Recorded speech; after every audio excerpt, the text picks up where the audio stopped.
It's a funny thing, because I wasn't, I left when I was about 4, but I still very much feel attached to this place, and I've been back often since. I have a lot of friends who still live down here. Being some funny old pop star, being given this, quite important role, I think, in the process of announcing this amazing job that they've done. Yeah, and very, and more, of course, thrilled to be able to play here because we never got the chance when it was obviously when it wasn't happening for some decades. So yeah, the whole thing's been a real pleasure. Yeah, much to the surprise of everyone in my family, I can assure you.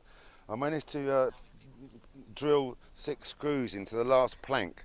So the pier is now finished, but I'm very much hoping it doesn't spring up again, and that'll be the plank that has me flying into the water when we perform here.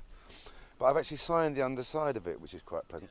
We are performing on the 21st for our pleasure and for your pleasure, hopefully, a modicum of pleasure for all of us. But no, we'll be the first people to play on the new pier. So I think they're officially opening it that morning. I think the mayor's going to come and open it that morning as well. So it's another very proud and privileged moment. Well, this is one of the biggest investments we've made, certainly in the southeast. I mean, all told, Heritage Lottery Fund has put in 12 million. It's really doing something quite different. And when people come here, I mean, they'll see the wonderful pavilion at the head of the pier, but what is actually a magnificent performance space. I mean, some people call this an urban park. The real prize, I mean, is to see this as one of the major ingredients in the regeneration of Hastings. The wood that we've used on here is very resistant to fire and would be very difficult to actually set fire to. The problem always is the buildings on it. We've got 2 buildings here.